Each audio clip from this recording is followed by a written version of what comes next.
C-O-L-G-A-T-E, Colgate presents Bill Stern. With a Colgate Shave Cream Sports Newsreel. Bill Stern, the Colgate Shave Cream Man, is on the air. Bill Stern, the Colgate Shave Cream Man, with stories rare. Take his advice and you'll look keen. You'll get a shave that's smooth and clean. You'll be a Colgate brushless fan. Good evening, ladies and gentlemen. This is Bill Stern bringing you the 393rd edition of the Colgate Shave Cream Sports Newsreel. Our guest tonight is America's King of the Cowboys, Roy Rogers. But before we bring you Roy Rogers in person, here is Real One. Stanley Hack, the third baseman of the Chicago Cubs, is one of baseball's best-liked players. And Stan Hack tells me he likes Colgate Brushless, the shave cream of champions. For he recently wrote me, Dear Bill, Colgate Brushless Shave Cream is a light, fluffy shave cream that takes the fight out of the hack whiskers, and they're plenty tough. I don't have to fuss with a heavy, greasy shave cream anymore. Your Colgate Brushless gives me a fast, close shave. It's painless and rinses off in a flash. Nothing to gum up my razor. Bill, you've got me as a life customer for your Colgate Brushless Shave Cream. Signed, Stan Hack. yes, man, as Stanley Hack says, Colgate Brushless Shave Cream gives you a fast, close shave that's painless. Colgate Brushless is light, and it's right.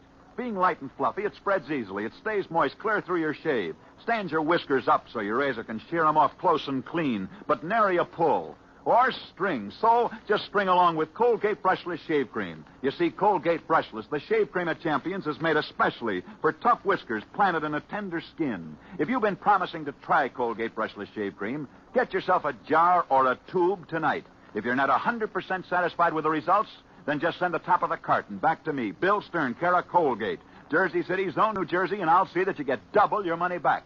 Now, could anything be fairer than that? As for Colgate Brushless, the shave cream of champions, tonight, it's light and it's right. Reel 2, Profile of a Star. Our story begins in an average small town with an average small town family. A father, a mother, and a youngster. We can't say this was a very happy family because the father and the mother were always fighting. One day, the father disappeared. Soon after, the mother died. The youngster was immediately placed in an orphan asylum. Then, as the years went by, was put into a state school. All this time, that boy wanted only one thing. He wanted to be a baseball player. He was good, too. But without a mother or a father, nobody took much of an interest in him. When the youngster was 16, the boy began to look for a job in baseball. Finally, he found one with a semi-professional team in the Bush Leagues of South Dakota. His pay was 3 meals a day and $5 a week. The following year, the youngster moved up a notch. He went into Class D baseball. True, it was still very much the bottom of baseball, but at least it was a regular job with a recognized team. Nobody paid much attention to the youngster. He was just one more kid trying to make his way in baseball. Without a father to help him or give him advice, it was tough going. When he did pitch a good game, the local papers would write it up, but they did that for everybody. The biggest day of the youngster's life was when an old, broken-down newspaper man from a nearby paper came especially to interview the boy. The kid was flattered. It was his first interview. Nor was the kid any the less flattered when the old guy came back a second time. But then the boy forgot. He forgot because he pitched a no-hit game. Immediately, reporters from all over came to write about him. It was the boy's first taste of fame. His picture was in the papers. It went to his head, where before the boy had been grateful, now he became surly. The old broken-down sports writer who'd first interviewed the boy tried to warn him, but the boy wouldn't listen. He turned on the old man viciously. Get out of here, you chiseler. Just because I gave you my first interview, you think you can boss me around? Go on, beat it. After that, the boy went up the baseball ladder of fame. Story after story appeared about him. Newspapermen, however, didn't like him. He was mean, conceited. And above all, he seemed to take a great satisfaction in tormenting broken-down sports writers like the old gent who'd given him his first break. Recently, the boy hit the big leagues. He'd finally arrived. His pitching was great. One day, a famous youngster in the lobby of a hotel. First, an old writer from your local paper, first write-up. The ball player laughed. Remember him? That stupid old gazebo. Sure, I remember him. The New York reporter replied slowly, Glad you remember him, Sonny. He just died, and he was your father. Profile of Father's Day. Reel 3, Colgate's camera close-up of Roy Rogers. Here's America's King of the Cowboys, the famous movie star, Roy Rogers. Well, good evening, folks, and how you, Bill? Roy, I'd like to ask you some questions about your famous horse. About Trigger? So go right ahead. Well, tell me this. Does Trigger get any fan mail? Well, his fan mail is such that if you just address a letter to Trigger in Hollywood, he'll get it. Now, go on, Roy. Tell me more about that horse of yours. Well, he can walk on his hind legs, untie ropes, knock on doors, sit down on a chair, fire a gun, lie down and play dead, drink out of a milk bottle, and he can count and add and subtract. All in all, he does about 50 tricks, Bill. Tell me this, Roy. Is Trigger with you here in New York City? He sure is. He's here with me to be with me in my outdoor circus starting Sunday afternoon at the Polo Grounds. Say, tell me, isn't this your debut as a circus owner, Roy? Yes, and it's quite a show, Bill. We have animals, high aerial acts, clowns, dogs, ponies, even an elephant that rides a tricycle. Uh-oh, that I gotta see. Say, Roy, it sure must keep you busy owning a circus and doing radio shows all at the same time. Bill, lately it's been even worse than that, because besides doing radio shows and running my circus, I've been finishing my new picture, Springtime in the Sierras. Boy, that's a lot of work for one guy. Say, Roy, tell me, how did you get the name Roy Rogers? That's not your real name, is it? Yes, Bill, it is. My real name was Leonard Sly until I had it changed legally. Oh. The movies gave me the name Roy Rogers, and I'm very proud of it, too, because, you see, they named me after the greatest cowboy star who ever lived, a man I hope will never be forgotten. His name was Will Rogers. He never will be forgotten. Thanks so much. Good luck and good night, Roy Rogers. Reel 4, Arthur Gary. It's true. A man gives some of the best cheers of his life for good shaving. And the best cheers go to Colgate Brushless, the shave cream of champions. It's not heavy, not greasy, but light and fluffy. And oh, brother, what a wonderful performance it gives. No matter how tough your whiskers or tender your skin, you can expect Colgate Brushless Shave Cream to deliver close, clean shaves without snagging or pulling. It adds up to sheer comfort. And seeing that next Sunday is Father's Day, how's about introducing Dad to the Shave Cream of Champions? Yeah, present him with a jumbo jar of Colgate Brushless Shave Cream. A thoughtful, practical gift for a champion dad. Ask for Colgate Brushless, the Shave Cream of Champions, tonight. And now, back to Bill Stern. Reel 5, Portrait of the Blues. Do you ever stop and wonder how the blues were born? Listen. They heard the breeze in the trees, singing weird melodies, and they made that the start of the blues. Hold it. Wait a minute. Hold it, fellas. Just a second, please. Ladies and gentlemen, you never think about music and sports being closely tied together, do you? And yet, you'd be amazed to know how important a part some great sportsmen have played in developing the blues. Let me show you what I mean. Boys, would you please begin that song again?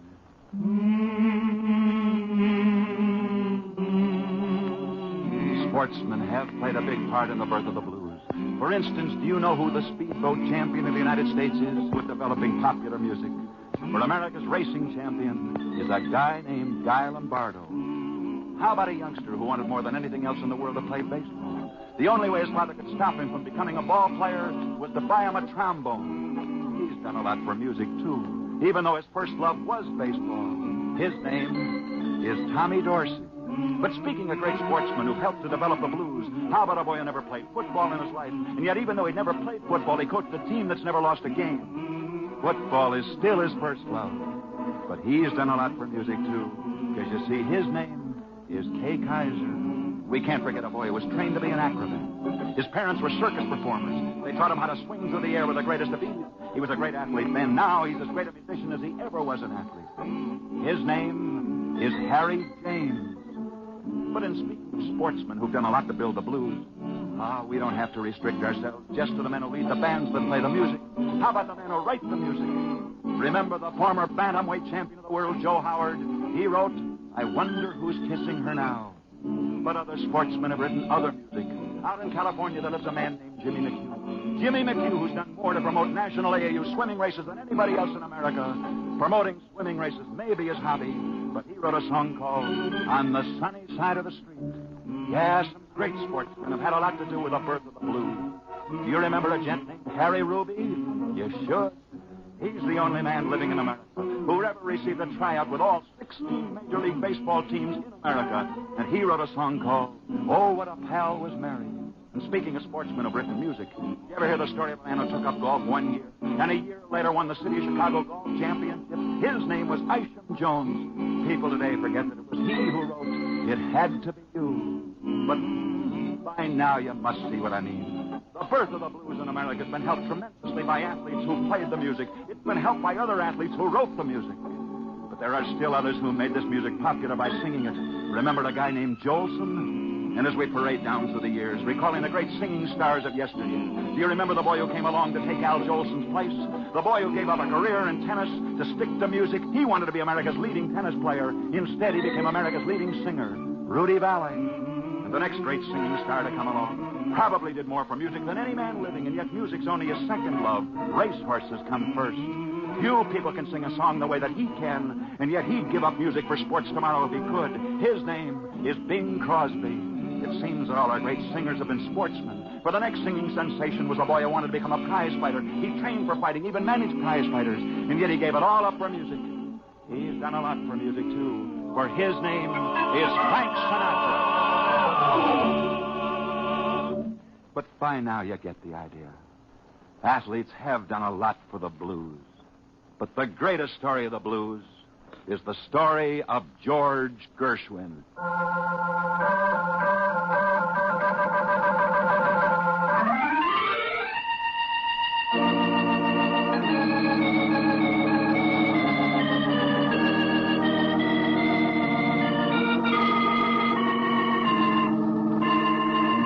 George Gershwin was just another songwriter until one day a famous baseball player told him, "Listen, George, take my advice before it's too late. You can do more than write just another blues number. You can write the greatest one of them all if you will. I hope I live to hear it." That famous baseball player did not live to hear it. But George Gershwin did write the greatest blues number of them all, for it was he who wrote the Rhapsody in Blue. And as Gershwin played it at Carnival, had you been close enough that night, you might have heard him say, "This is it, Christy. This one's for you." And as the music rose upward and upward into the cold night air, somewhere looking down proudly from far above was the man who'd inspired Gershwin to write his famous Rhapsody in Blue, America's greatest pitcher, Christy Mathewson. Portrait of the blues. And that's the 3-0 mark for tonight. Just a minute, Bill. Bill Stern, I'd like to present Jerry Franken, radio editor of the Billboard. Thank you, Arthur. Bill, I wanted merely to say that in the 16th annual radio editors poll, just conducted coast to coast by the Billboard, that you were again voted the nation's most popular sports announcer. And I'd like to add that this is the 9th straight year you've won that honor. Seems as though you've racked up a new world's record all your own. Congratulations. Well, thank you, Jerry, and thanks to the Billboard and to the radio editors of the United States and of Canada. I appreciate this, Jerry, very, very much. Well, ladies and gentlemen, that does do it for tonight. We'll be back next Friday evening, same time, same stations, when our guest will be America's former heavyweight champion, Jimmy Braddock, and one of America's most popular singing stars, Perry Como. They'll both be with us. So be sure and be with us next Friday evening, same time, same stations, when we bring you as our special guests, Jimmy Braddock and Perry Como. See you then. Until then, I'll be seeing you on the screen in the News of the Day newsreel at your favorite Lowe's or Associated Theaters. And now, until next Friday night at this very same time, this is Bill Stern wishing you all a good night. Bill Stern, the Colgate man, is on his way. Bill Stern, the Colgate man, had lots to say. He told you tell the sports heroes the inside dope he really knows. So listen in next Friday night. Colgate. Roy Rogers appeared on this program courtesy of Republic Studios. He'll next be seen in the Republic picture Springtime in the Sierras. The Bill Stern Show tonight came from New York City. This is NBC, the National Broadcasting Company.